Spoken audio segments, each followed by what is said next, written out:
Happy Friday. Happy Friday. Yay, Friday. As if weekdays make a difference anymore. Welcome to Making Sense. This is a program hosted by Move to Amend. And if you are not familiar, Move to Amend is a grassroots campaign to abolish corporate constitutional rights and money defined as free speech through a constitutional amendment, the We the People Amendment that is soon to be reintroduced into Congress. And we need your help doing so. My name is Millie Harmon. I am the outreach coordinator, she, they. I want to hand it over to Kaitlin to introduce herself, as well as a little bit of this campaign that we just kicked off. Great. It sounds like there's like a mouse eating something really loudly to me. You guys hear that? All right, I don't know what that is. I'm Kaitlin. I live in Sacramento, California. I'm Move to Amend's National Director. And yeah, I'm really happy to have power today.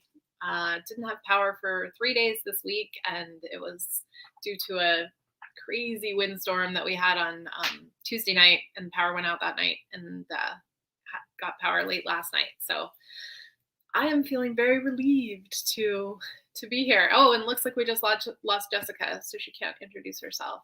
Well, she can come in when she comes in. It's sort of a hectic day for her. So, hey folks, you can tell us that you're here. You can say hello in the comments. You can also ask your questions at any point. Your comment might get put up on the screen, like the Santa Clara County one is right now. So just heads up about that. And you can always find us every Friday at noon Pacific until further notice on our Twitter or Facebook or YouTube platforms. So invite your friends to come join so they can tune in as well. And we go through and try to make sense of the news. And this is something that we started when the pandemic happened. And, you know, really the news has been nuts since before that, but it was like Uber. So we just try to make sense of it every week, and you can do that with us. What do we want to talk about this week, Millie? I couldn't help when you said the mouse chewing, though. What is that famous song about the mouse like chewing through the wires and like taking down like the whole newspaper? Some fabulous like revolutionary song. Okay, well, I'm going to find it during this portion. But little side note. So anyway, I want to start us out with a quote that I thought was very appropriate for this moment.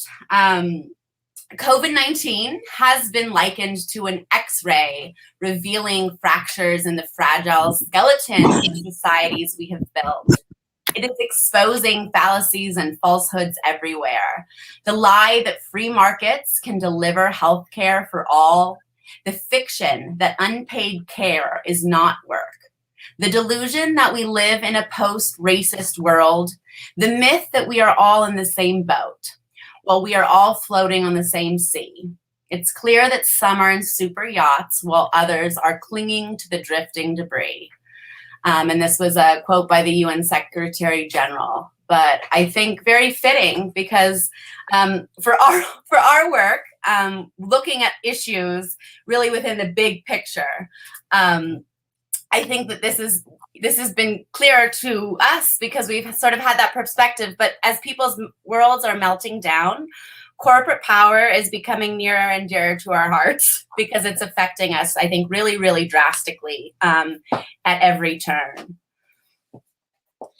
Yeah, I think that's a great quote. And it one of the things we're going to talk about this week is it feels like we are in a moment in the United States and happening some in other countries as well, although the myth and the curtain is not quite so thick in other places, of sort of like a Wizard of Oz moment of like, wait a minute, what the heck? I think a lot of people obviously there are people who have kind of known about the delusion all along. It's not like it, for some folks, this might not be new to you, but for a lot of people, the idea that the United States was this, strong democracy that was I appreciated that it was, talked about that we were in some sort of post-racial world where everything was okay and that was all in our past.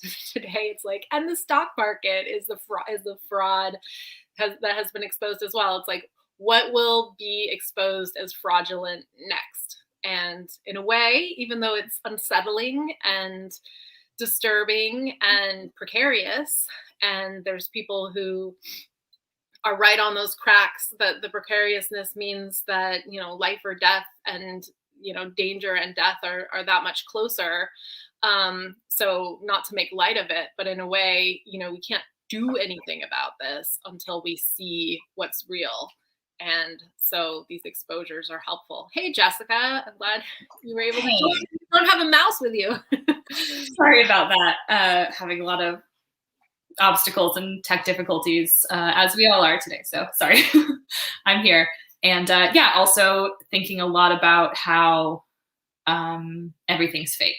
This whole, it's like the stock market is gambling, right? Like that's what it is. And as a person who lives in Las Vegas, I'm like,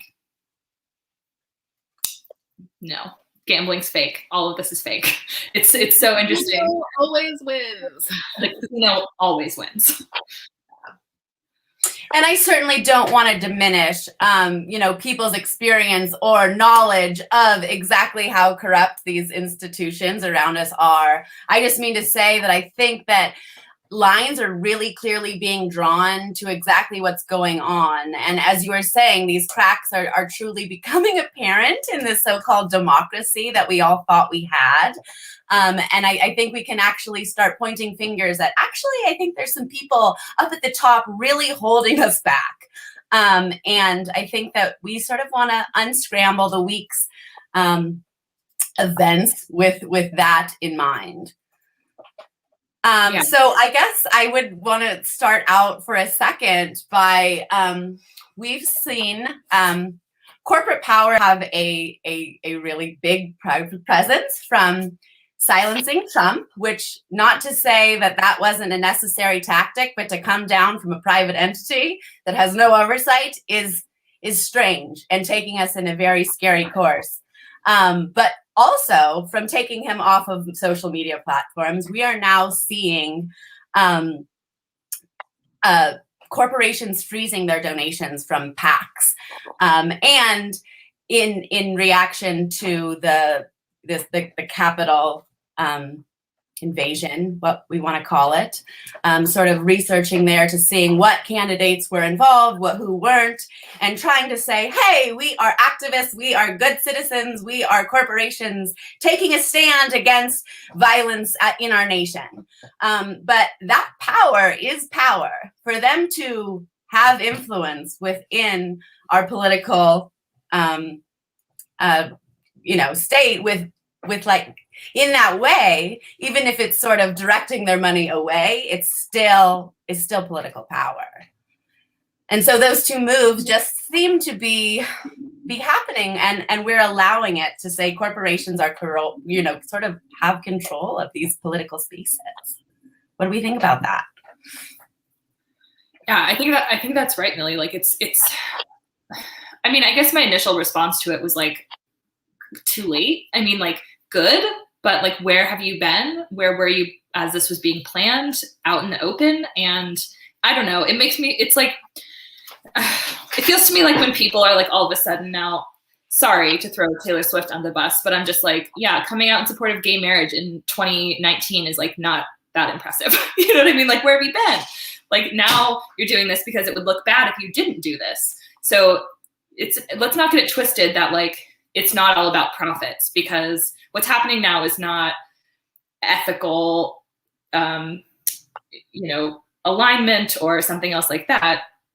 It's about, if you did something other than what's happening right now, you would look like an asshole. So I don't know that it's so much about doing the right thing. It's about saving face. I mean, not to be so cynical that, I'm not saying it's not a good thing. I'm just saying it's still about profit at the end of the day, and that can't be our compass, and that those can't be the people who are in charge of setting the rules, because there's a profit motive attached to every single thing. And that's just not a good foundation to have. So, yeah, I mean, to me, the problem is that this shouldn't be something that is up to corporate CEOs one way or the other.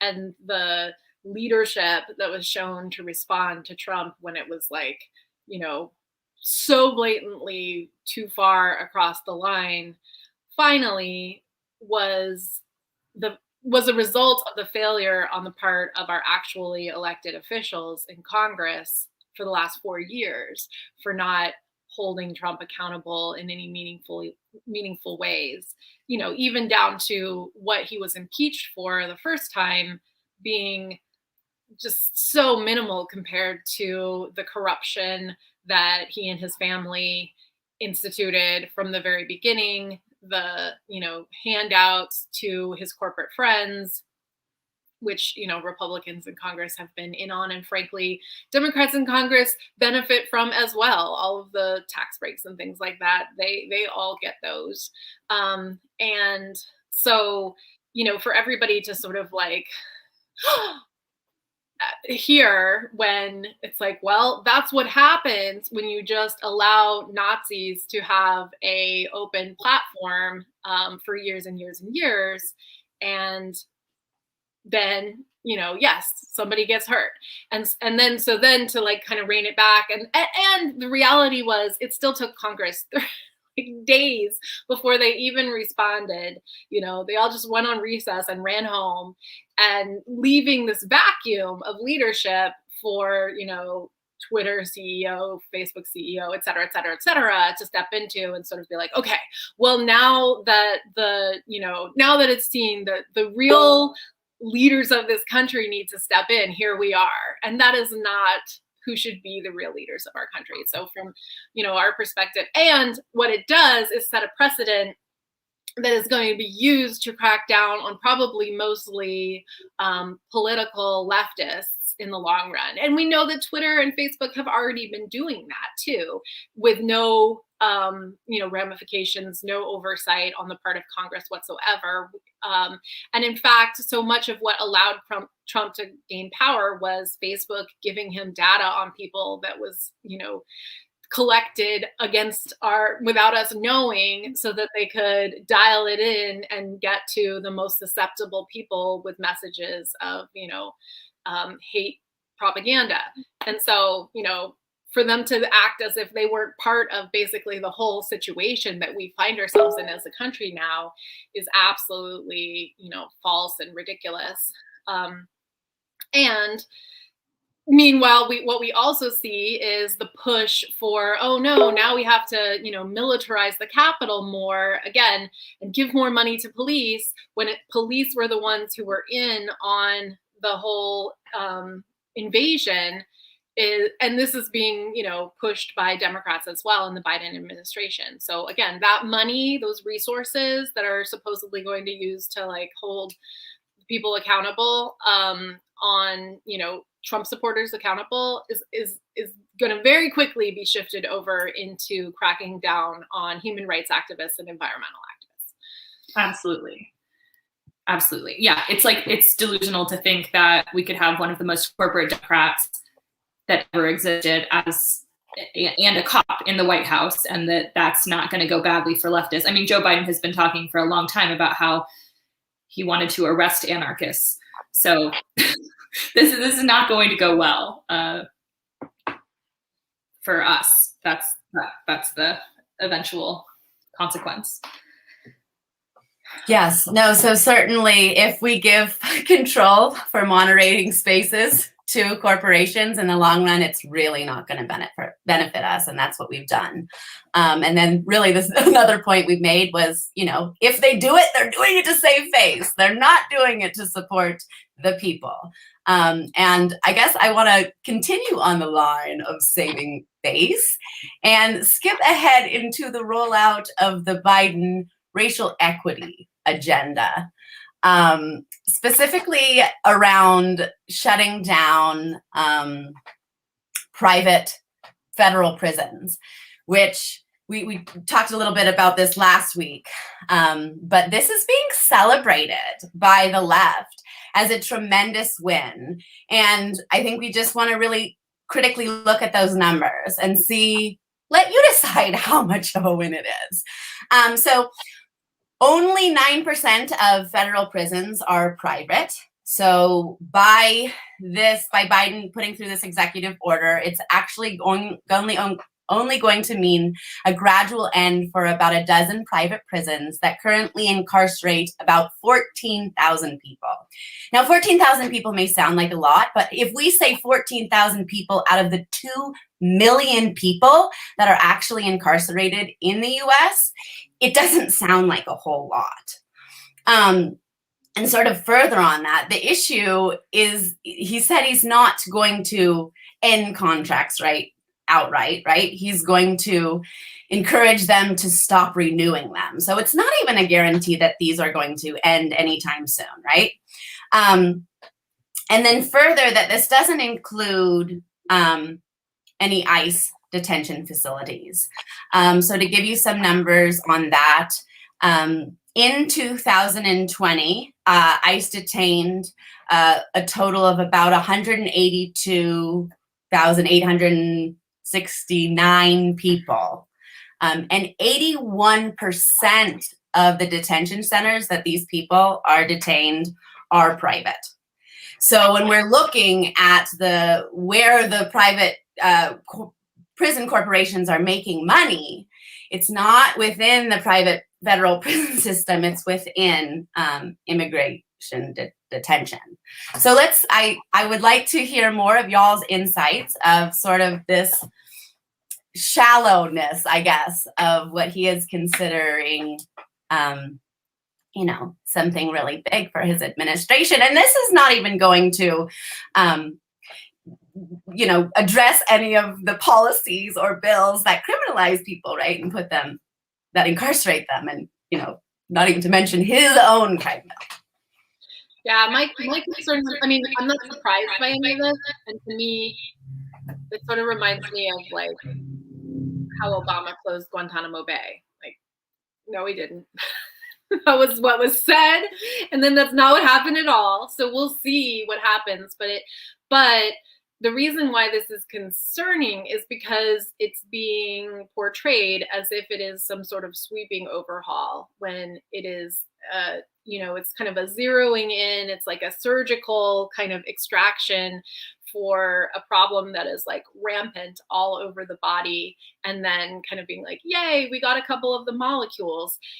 So it's not really so much that Biden's doing this. What would you expect from the guy who wrote the crime bill? But it's that people are falling for it and saying, oh, wow, look at what this shows, when really it means that, as you said, Millie, that basically ICE and detention centers are sort of going to be like the place where corporations will continue to make killing and, incentivize rounding people up, which supposedly was a key plank of the Biden campaign.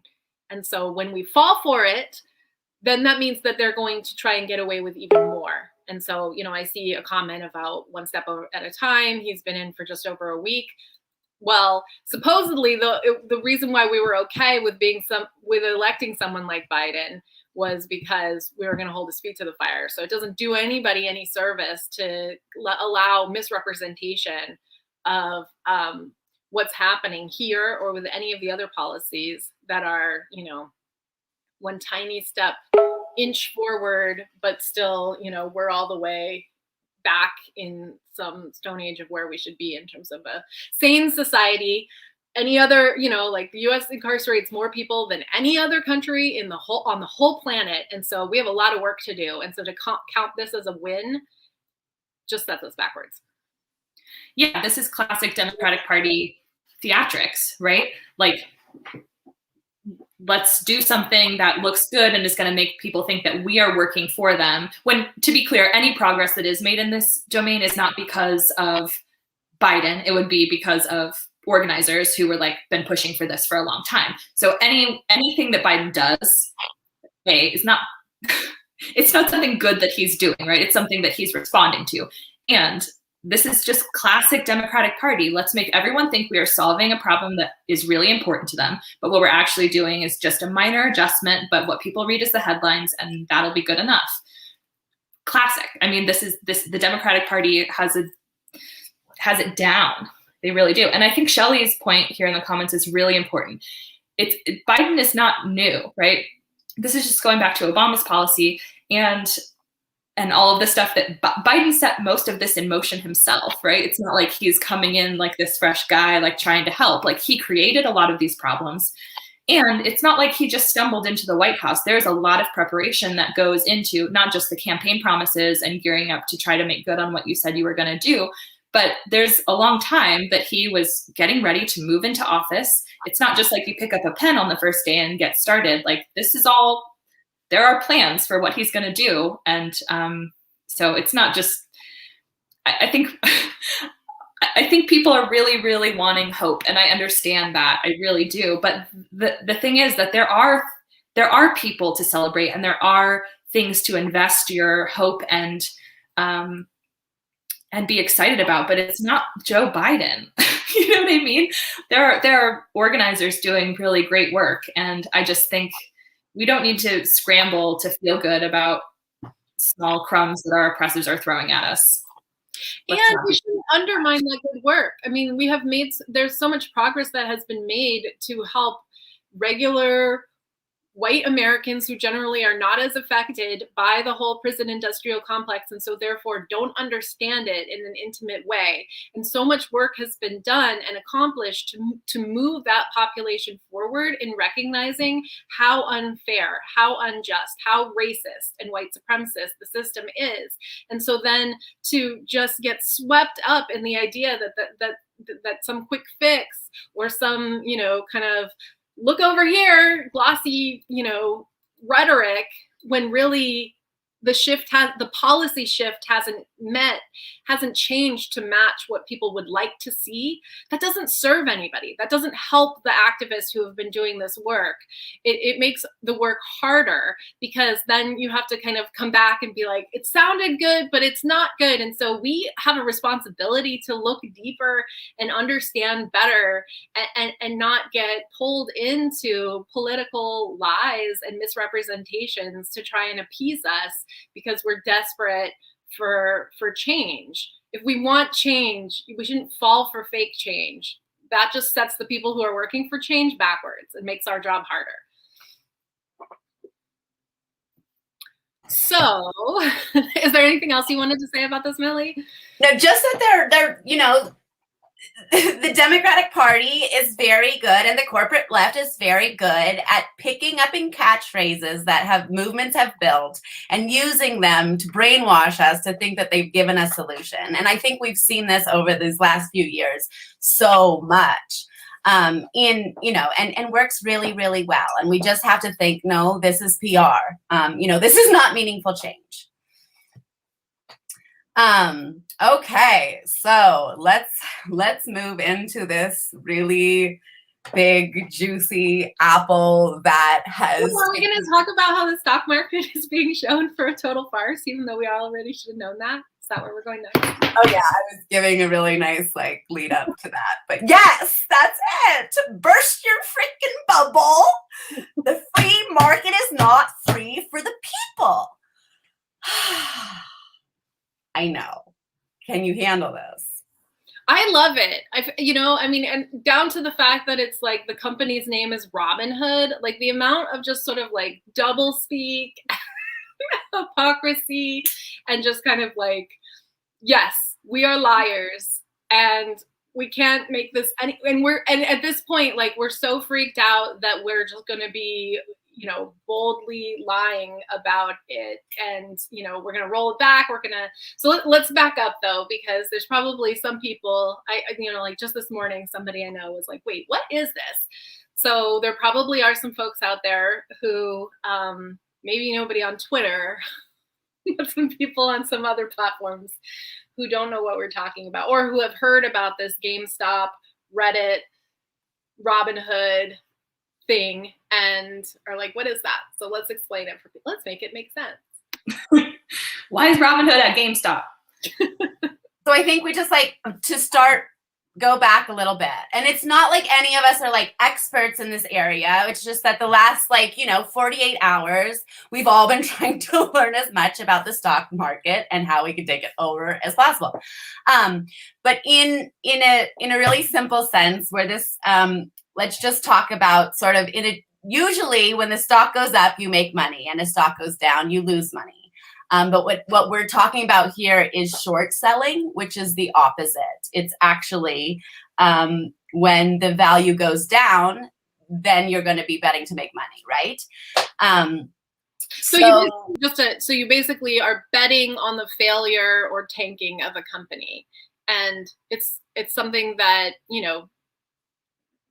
very rich people involved in the stock market do regularly, and have been doing, based on the fact that the pandemic has affected a lot of businesses. And so it's people making money off of the fact that a business is a failure. And we're saying bet, but honestly, it feels like stronger than a bet, because they're making these investments, they're making predictions, and they're seeing it play out. With no regulation, right? Until obviously we come in as players. So when people are saying, okay, here's a company that we are seeing crash, such as GameStop, that then they would, a company would borrow shares on that at a very cheap price, say $1, put it on the market at say $10, and then buy it back at $4. And then they only have to return the dollar to their original borrows. So they've made a profit off of the loss of money on that company. Jessica, do you want to sort of take on a piece of how the people sort of injected their power into that initially through Reddit? Well, I think what happened is that a bunch of people on Reddit coordinated, because so for a lot of older, not older, but not, I don't know, millennial, maybe Gen Z, gamers who are on Reddit, GameStop is sort of this symbolic, they like GameStop, right? Used to go as kids, that's where you used to buy games. It's this nostalgic thing for them. So it's not that GameStop is special, it's just that it's a thing. And so I think what happened is they started buying a bunch of GameStop stocks because it was going down, because people are downloading games. They're not going to the store to buy video games. And so companies had bet on GameStop's failure. Right, which makes sense, right? We're also not buying CDs anymore. That I guess they were just, it was going out of business or something. And then they bought a bunch of stocks and were like, no, it's not anymore, because we just made this a valuable business again. And it's that's a cool thing to do if you're really rich, but apparently it's not a cool thing to do if you're poor. So I think that's where people got caught, that poor people were doing the same thing that rich people do every day, and investing in all the stock and manipulating the market. And it just made everyone be like, what? How does this work? And how is this all fake? But that's what happened. So we all these people, Reddit was like, go put your money into GameStop.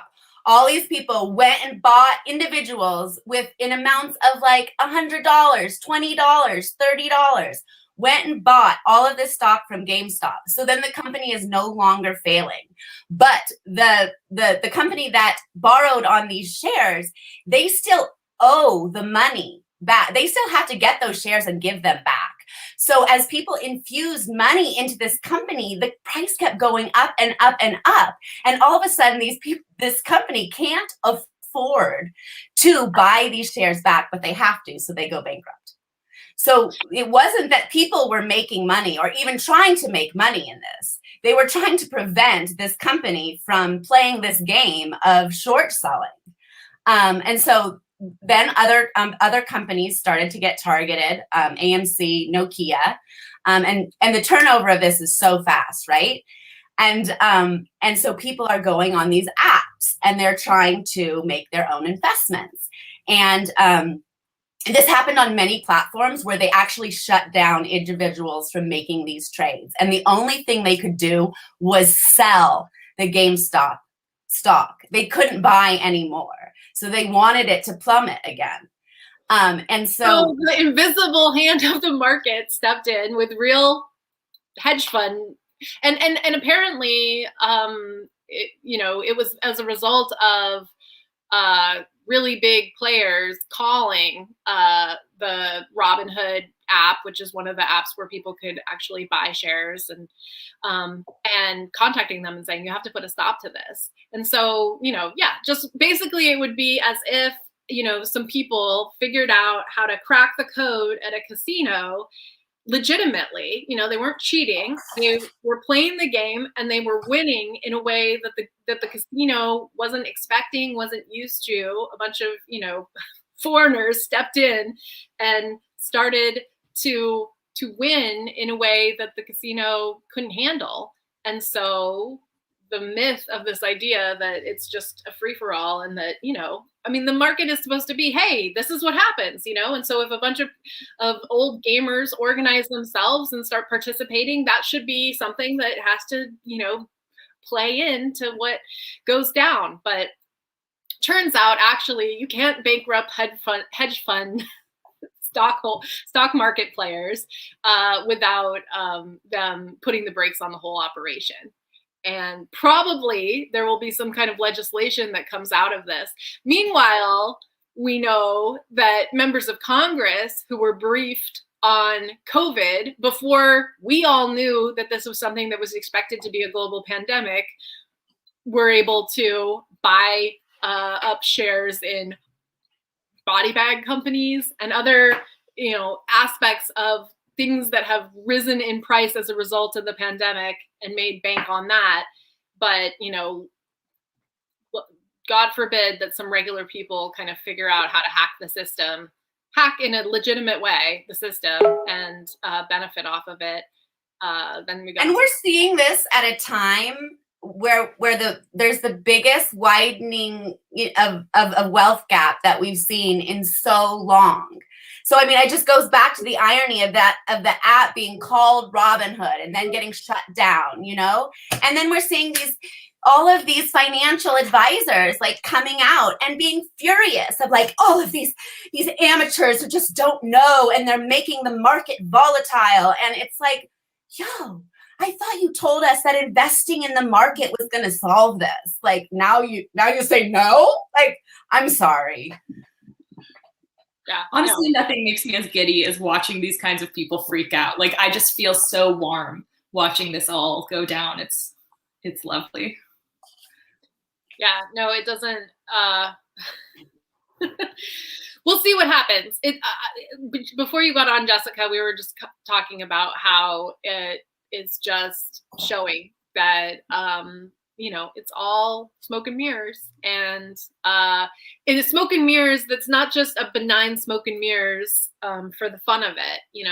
This isn't really a game. This is a massive thievery on the part of a small number of people, a heist against the rest of us that our government is pretty much in on, and they get not the biggest shares of it, but they get their crumbs, and their crumbs are big enough to let them, fully participate and help out however they can. And whenever the phone is, rings, they respond as needed. The White House apparently called an employee from Robinhood, unverified because he was anonymous, but basically posted that they've been hearing that the White House even called and said, you've got to figure this out and stop this because it's madness. So it's just, the economy is not for us. It's not just about like the stock market. It's the whole economy, which is what the stock market props up. And, we're not really supposed to win at it. A couple people are, just the same way a casino will allow some payouts to make everybody keep believing in it. And other than that, most people get screwed. And at this point, this is not just something that is involves, wealthy people and a few gamers, because as somebody pointed out, a pretty large number of Americans own stock, in part because, most companies, that's how you are given retirement assets, is in the stock market. And that has all been pushed in that direction as well. So, that also makes people believe that they have like some sort of legitimate stake in this, as if they are real players, which Which we have seen crash after crash when people lose their retirements, that this is not a truth. This is not a safety net. This is somebody gambling with your money and making profit off of it.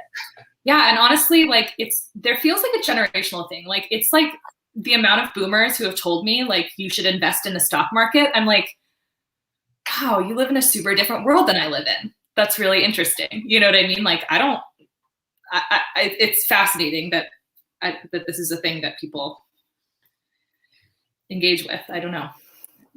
So we'll keep on watching it. We'll see what happens. I just one of the, it's like, what will be the weird, crazy crash exposure this week in the 2020 to 2021 era of all lies being exposed.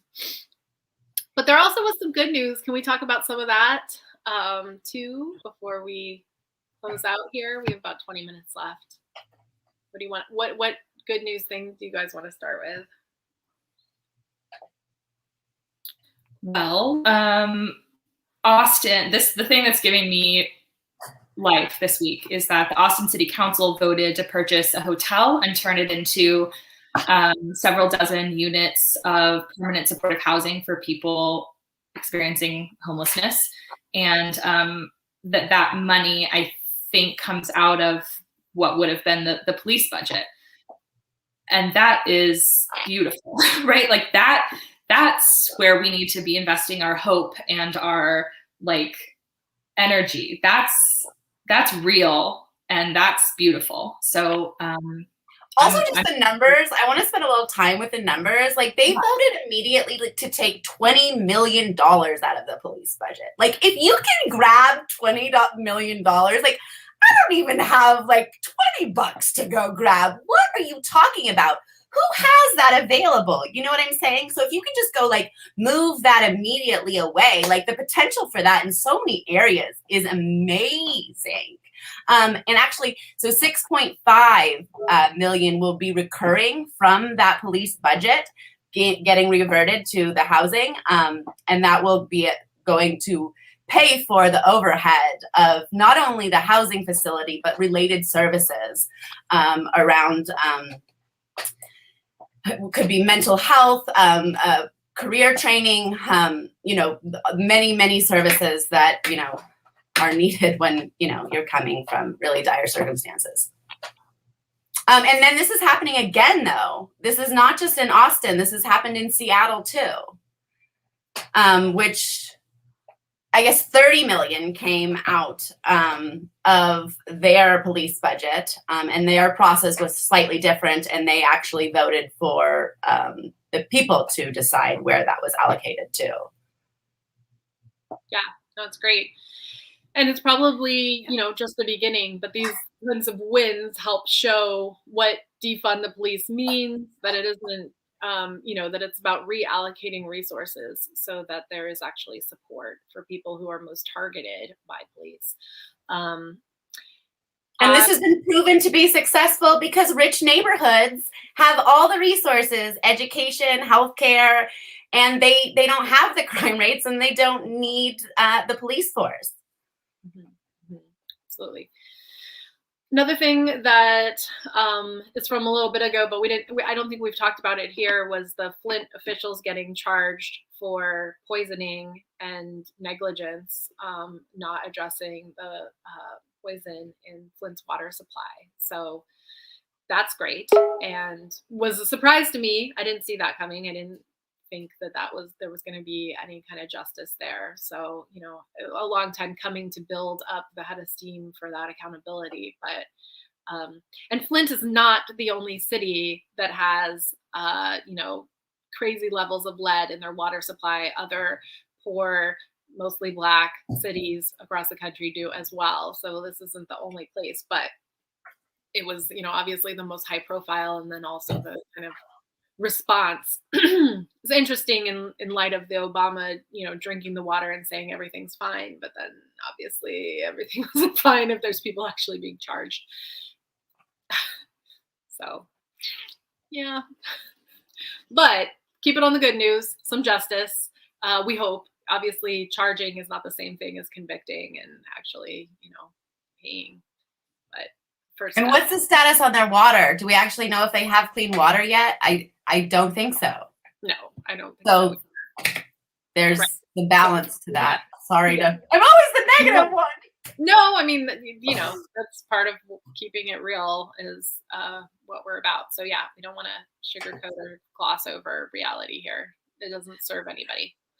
Yeah, and like huge shout out again to the organizers and the people in the community who have been like pushing for this for so long. Like this is not justice that came from the system. This is an attempt at justice that is coming from the people again. So like let's be clear who to thank for this. That's really, really cool. Another people's win was that 1,400 members of the Teamsters Local 202 union walked out demanding a $1 raise. Management came back offering them a 32-cent raise, and they walked out after a week on the picket line. They actually won a raise of $1.85 per hour over the next 3 years. I think it's funny that you just said 1.85. Oh, $1.85. Sorry. I mean, it's also a really good example of just generally like why you don't compromise at the beginning of things. Like, I feel like we have to tell people this all the time. And they're like, why are you trying for such a hard amendment? Why don't you just compromise and it'll be easier? And it's like, you don't start out compromising because the people are going to come back with something less. So like, good thing those people didn't go in asking for 80-cent raises, right? Like, let's just like let's give the Biden administration some time to feel at home and then do some good. They've got all this stuff to handle. It's like, well, they also campaigned on promises that have exactly not been delivered. So let's use that as a segue to talk about the campaign that we launched in the last week. Last week. So we did talk about it some last week, but also here in January, the other amendment proposal has been introduced. And so we can maybe talk about that a little bit too. So Move to Amends We the People amendment makes two things clear. One, that only human beings have constitutional right, not corporations or other entities created by government. And also that money is not speech, and spending money in elections is not protected by the First Amendment, because when it is, government is not allowed to regulate or limit spending money in elections, which is why we have limited money in elections now.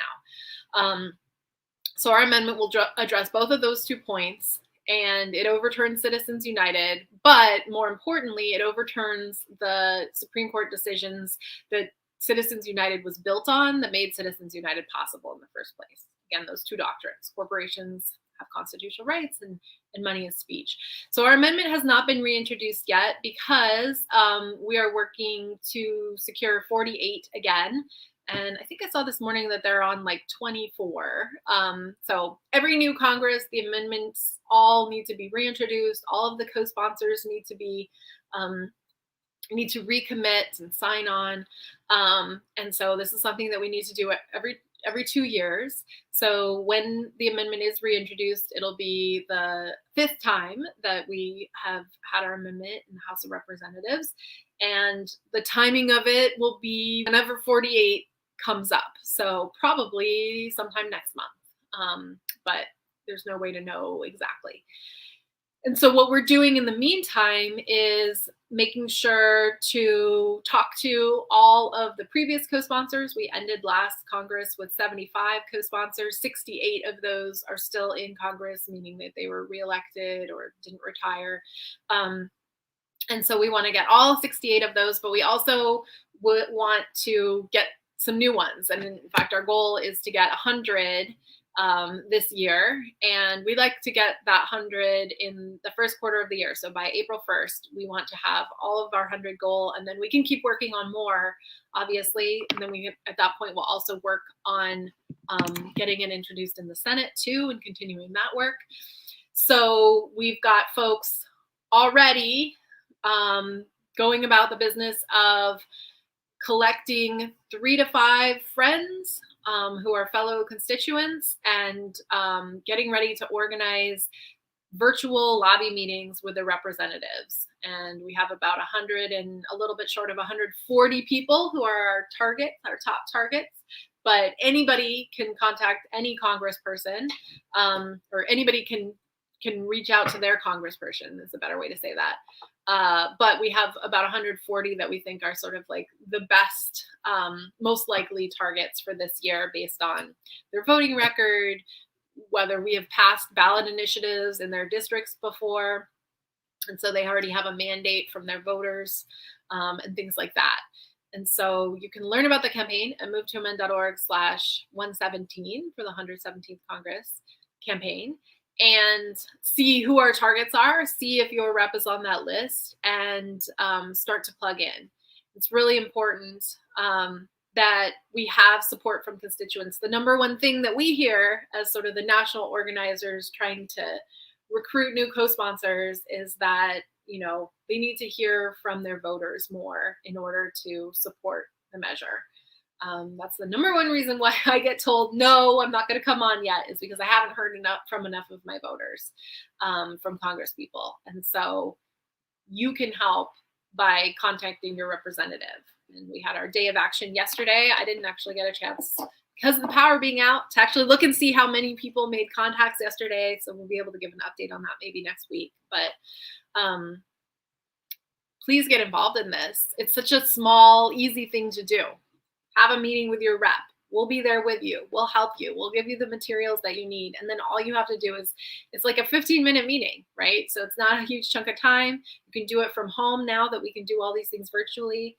And all you have to do is speak to the reasons why you think that corporations shouldn't have the same rights as people, and why there's too much money in politics, which just about everybody agrees with, and just about everybody can speak to some reasons for that. So Millie and Jessica, is there anything you guys want to add about this? Like, I took it all, but did I forget anything? No, but there is somebody asking a question about the difference between our amendment and HR 1, which I do feel like would be good to address. Yeah, the good point. I missed that one. So HR 1 is not an amendment. HR 1 is a package of legislation which deals with a number of issues related to kind of policy reform around government and the political process. And there's a lot of things that are really important and good that are in HR 1 that we need to move our democracy in a healthier direction. But we also need an amendment that makes clear that corporations are not people and money is not speech, as sort of the foundation upon which something like HR 1 could meaningfully affect the kind of change that it's saying that it would want to. Because without an amendment, there are many provisions in HR 1 that would be vulnerable to being sued for a corporation or wealthy people making the argument that it violates their constitutional rights. And so we first have to make clear that government has the authority to regulate campaign spending, and also that corporations do not have the authority to get laws overturned that are meant to regulate their behavior. And so the two kind of go together, and there is an amendment proposal, HJR 1 in the House. It hasn't been introduced in the Senate yet, that kind of takes half of that and says that the Congress may limit campaign contributions, etc. It doesn't say shall, like the We the People amendment does. It just says may. So it sort of leaves it up to Congress. You know how that goes.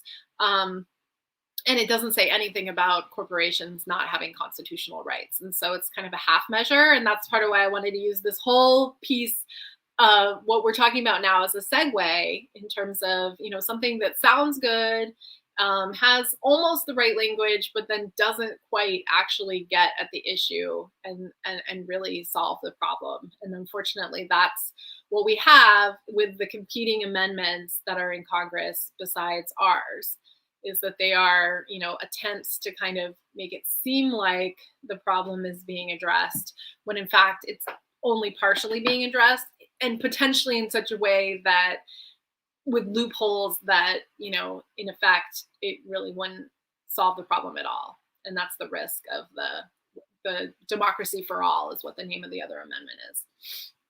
So hopefully that answers your question, Lynn. And you can also go to movetoamend.org/amendment-comparison. And it'll have the old numbers from the 116th Congress, but the language is the same for all these amendments. It has been for the last several years. So the concepts are exactly the same. And you can kind of see a breakdown of the comparison between the two amendments and kind of a reiteration of everything that I just said here, if you want to kind of look at it and share that with anybody and understand it more fully.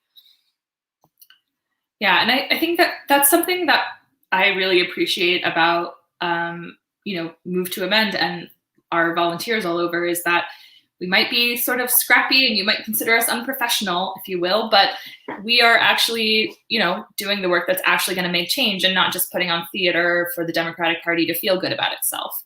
And that's like a standard that we have, right? We're not going to give you something that's actually not going to help and tell you that it is. So that's why it's harder, right? Yeah, it's harder to do things that are thorough, but we have commitment, and that's why I've been working for so long and don't get funding from large corporations or political parties. You know, I think another thing to think about when you're looking at comparisons or things that sound like they might be similar legislation or amendments is like, who's funding these things? And usually you're going to find a large, if not the Democratic Party itself, you're going to find like a large DC Beltway group who has hundreds of staff, who is sort of just existing to pay itself. And so what they're doing is a whole lot of theatrics to make you think that they're doing work, they're fundraising on these sexy issues. But actually what's happening is smoke and mirrors. So, you know, as you're trying to figure out like, what is this thing? It sounds like this other thing.